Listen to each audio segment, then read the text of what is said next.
Okay, welcome to Tanakh Yomi again. Today we will be doing in Yehoshua, Sefer Yehoshua, Prakim Yud Aleph and Yud Bet. So in Parak Yud Aleph, Yavin, the king of Chatzor. You guys know where Chatzor is? You ever been to Chatzor? I don't know if it's the same Chatzor, but there's a place in the north, Chatzor Hagalilit. There's actually two Chatzors mentioned in Tanakh. One of them is in the Galil. I'm not sure if that's the one here, but so Yavin, the king of Chatzor, gathers together many other kings of the area and their soldiers, and they come out to fight against the Jewish people. Hashem says to Yehoshua, "Don't worry, you will succeed in smiting them and destroying them and conquering them." And that's exactly what Yehoshua does. In Pasuk Vav, excuse me, I'm good, I don't think I need water. Hashem says to Yehoshua, as I said, don't fear, but then he tells him, he gives him a command. He says, Et susehem te'aker ve'et markevotehem tisrov b'eish. I want you to ta'aker. What does ta'aker mean? Usually ta'aker means to uproot. I want you to uproot their horses and burn their chariots. What does that mean exactly? So the Mefarshim explain that ta'aker is from the word ikar, the main part. The main part of a horse is his legs. That's what makes him a horse. You know, he's strong legs and he's able to run very fast. So what it meant was cut off their legs.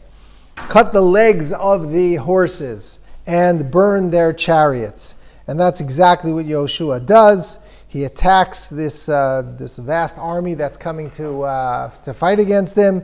And the Jewish people are victorious. And as I pointed out many times, it says that they destroyed them in Pasuk Chet, ad bilti hishir lahem sarid, until there was not a single remnant left. And then Yehoshua goes to the actual town of Chatzor, and it was until now he was fighting the king of Chatzor outside of the city. But now he goes into the city of Chatzor and he kills it and its king. And he does the same to all the other cities of all these kings who had come to fight him. Of all the cities there, he only burns the city of Chatzor. The rest of them he leaves whole. And Bnei Yisrael this time, and this is going to be the story except for Yericho. Yericho was the only time that they were not allowed to take the booty. This time they take all the booty, but of course they kill all the people. Lo hishiru kol neshama, they didn't leave anybody alive. Look at Pasuk Tet Vav, where Yehoshua, it says that Yehoshua did everything that Moshe commanded him. Kasher tziva Hashem et Moshe avdo, kein tziva Moshe et Yehoshua. Right? God commands Moshe, Moshe commands Yehoshua. V'chein asa Yehoshua. Yehoshua did exactly everything that Hashem commanded Moshe. Lo hisir devar mikol asher tziva Hashem et Moshe. He did not remove, he did not miss anything that Hashem had commanded Moshe. Yehoshua conquers many more places. In Pasuk Yud Zayin, there's an interesting description of a place. Min hahar hechalak. You'll see a lot in Sefer Yehoshua. There's a lot of place names, and we have no idea. Maybe some people do, but it's hard to really go for every single place and figure out where exactly it is. There's a perush on the Tanakh called Dat Mikra. I don't know if you're familiar with it. Dat Mikra is like a whitish. It's put out by Mossad Rav Kook. There you'll find Be'emet every single time it mentions the name of a place. It will have in the footnotes. This is 2 kilometers north of a city that we know. Sometimes they don't know where it is, but a lot of times they will. If you're interested in that kind of stuff, you could look there. But here in Pasuk Yud Zayin it says Min hahar hechalak ha'oleh seir, that he conquered them from this har hechalak. What does chalak mean? Smooth. Very good. One way to explain it is Some of the Farshim say it was a smooth mountain, which means that it didn't have vegetation, it didn't have trees growing on it. It was just a smooth mountain. And another Mefarish explains that, what else could the word chalak mean? Divided, lachlok, right, to split. It was the split mountain, right? So this is one of the difficulties of a translator, figuring out which one am I going to use. Or I could just say, Hahara Chalak, the Chalak mountain. But I don't remember which one I used. I think I went with the smooth. It wasn't smooth, it was the, I used a different word, but I went with that Perush. Anyway, Yehoshua did battle for many, many years. And look at Pasuk Yotet, Lo Haita Ir Asher Hishlima. This is very important. Yotet and Chaf, this answers a question someone asked yesterday. There was not a single city, Asher Hishlima El Bnei Yisrael, that made peace. Hishlima from the word Shalom. That made peace with the Jewish people. Bilti Achivi Yoshvei Givon, except for the Givonites, which we saw yesterday or the day before. At Akol Lakum Milchama. All the other cities they took with by war. Why? Someone asked yesterday, why don't these people realize and just like run away or give up or surrender? So look at Pasuk Chav, this is the answer.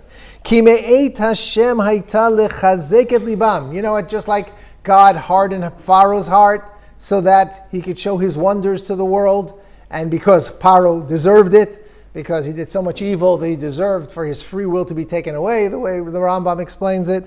So too here, these people were so evil, Hashem took away to a certain degree their free will. He hardened their hearts, likrat milchama et Yisrael, towards war with the Jewish people. I mean, he told them to go to war with the Jewish people. Leman hachrimam. It was also that they could be destroyed.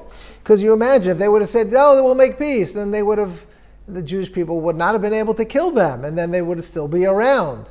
And Hashem didn't want them. Levilti ayolehem techina. Right? God did not want them to have tchina. The Mefarshim explain means rachmanu. Didn't want to have pity on them because they didn't deserve pity. Ki leman hashmidam. It was in order to destroy them. Kasher tziva Hashem et Moshe, as Hashem had commanded Moshe. Yehoshua, in the next pasuk, destroys the Anakim. The Anakim are the giants, right? There was this clan of giants. He destroyed them. Now look at pasuk Chavbet. Lo notar Anakim be'eretz b'nei Yisrael rak ba'aza begat uvashdod nisharu. Only in 3 places did they remain, but basically in the rest of the land they were destroyed. Why did I want to emphasize this pasuk? Because I could be wrong, but I'm pretty sure this is the first time where Eretz Yisrael is actually called Eretz Yisrael. Eretz B'nei Yisrael. Other places, Eretz Canaan, Eretz Amori, Eretz, HaKanaani.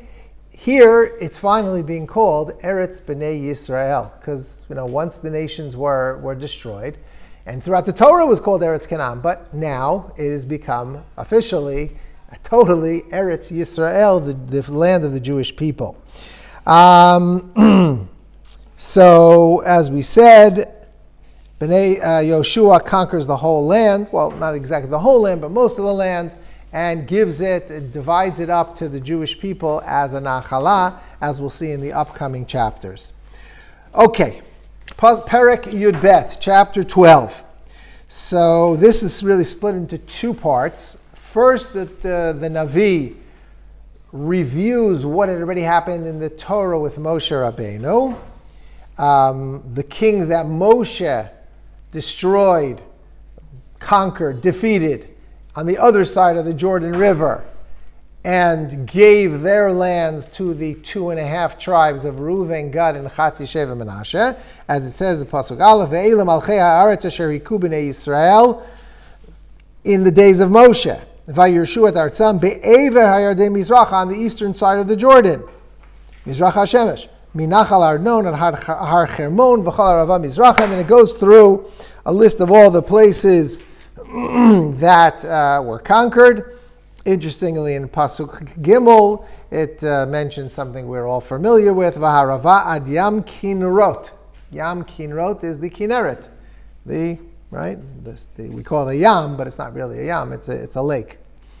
And it also has Yam HaMelech in that pasuk, right? And it's basically Sichon and Og, right? Those two kings who Moshe conquered. Those lands were divided up to the 2.5 tribes. In pasuk Zayin already, it changes to Ve'ele Malchei Haaretz Asher Hika Yehoshua Uvnei Yisrael Be'ever Haraden Yama. These are the kings who Yehoshua and the Jewish people conquered on the western side of the Jordan River. And then it gives all the names of the places. And then from Pasuk Tet till the end of the Perek, it names the kings, and they are the famous 31 kings at the very end. It says, Kol Melachim Shloshim Ve'echad, there's 31 kings.